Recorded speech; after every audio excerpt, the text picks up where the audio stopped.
Asalaamaaleykum mbokki internet yu Wassare célébrités dal leen ak jàmm et bienvenue dans votre rubrique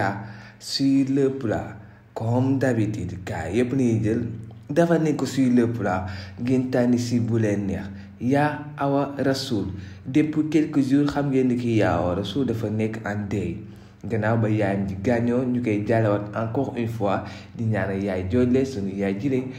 wax yàlla xaare ko àjjana si barke Seydina Muhammad sallallahu alayhi wa sallam ak boole mu jullit waaye looloo waral temps yëpp gisu ne que mu daal di def maanaam ay sorties wala def sax ay publication yu doon def moo xam Snap wala Instagram wala yeneen réseaux sociaux yëpp. En tout cas waaye démb génn na si compte Snapam daal di publier loo xam ne peut-être lu ko metti la si ñi nga xam ne moom ñoom la jàppoon ay xarit te depuis bu mu nekkee si lu metti ni ba léegi ñoom envoyé ko benn yoon message pour di ko jaale mu jàpp ne ñooñu duñ ay nit wala sax duñ ay xarit parce que sa xarit bu nekkee si naqar da nga ko war a bokk ak moom. waaye lu mu def si compte Snapam boobu la wala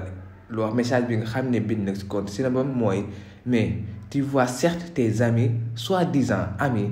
Snap ou WhatsApp qui voient tous tes stories. Ils peuvent même pas te dire toutes mes condoléances ma tiit naa ci Sénégal yenn nit yi moom xam leen sax xam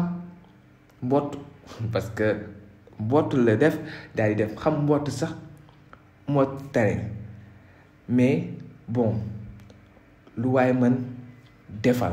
mu nekk ay kàddu yi nga xam ne peut-être comme ni la ko waxoon sànq bu demee bay tëkkalee ay nit ak mbott ça veut dire que am na lu ko metti trop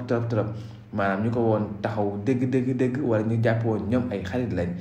ak lu mu mënti doon sa xarit bu nekk si naqar war nga ko wax kat wala ay waajuram génn àdduna lu mu tuuti mooy nga wax ko sigil ndigaale. En tout cas loolu metti na ko trop mais peut-être lii dina ko permettre mu am si leçon. leneen li nga xam ne fu mu toll nii démb ba léegi moom mooy def buzz gannaaw ba sunu mbokk yi nga xam ne ñoo nekk Dakar live daal di publier benn vidéo def Fama thioune divorce te Sénégal yi bëri amul ñu ko comprendre wala comprendre ñu ko bu baax parce que peut-être comme ni ñu koy waxee ñu dañuy des fois dañuy dégg tëll rek ne damm na titre boobu la ñu gis ñu jàpp ne lañ ni Fama ak kii di Edou Ndaw mooy Edou infidèle dañoo divorcé alors que du loolu ñoom dañ bëggoon expliquer ci vidéo bi lay mooy maanaam Fama thioune bàyyi na seen TFM même bu ñu xamee ne bu bàyyi TFM yàgg na lool depuis 2017 comme ñoom ñu ko waxee waaye fu mu toll nii day waaj a ñëwaat si benn télévision bu mag si ñoom seen ay kàddu ITV lay delluwaat pour def mode tabaski wala sax yenn émission yoo xam ne ñëwagul donc loolu lañ bëggoon wax ne divorcé na ak waa seen ak waa TFM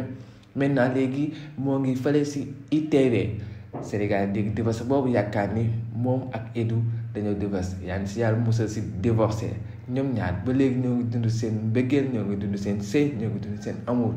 nañ leen ñaanal yàlla sëy bi yàgg lool te du mës a tas ba ñu am si ay njaboot yu barkeel moom la Sénégal yëpp di ñaan moo tax ñoom tamit ku nekk sa story Snap dugal nga fa maanaam sa vidéo ak complicité bu ñu am di dund seen love story. En tout cas ñoom ñaar ñoo ngi si jàmm ak salaam am ñu bëri tamit ñu koy diggante ne peut-être waruñu woon maanaam titre vidéo boobu leen mais ku nekk yaa xam nu ngay tëjee sa bopp janax ñu maanu soo yoon nekk si. alors mbokki internet yi Wassare célébrités li la indoon tey seen biir rubrique sur le plat comme d'habitude yëpp nañuy jël dafa nekk sur le plat ngeen tànn si bu leen neex avec votre frère Momo. N'oubliez pas de vous abonner sur Wassare célébrités. Ciao.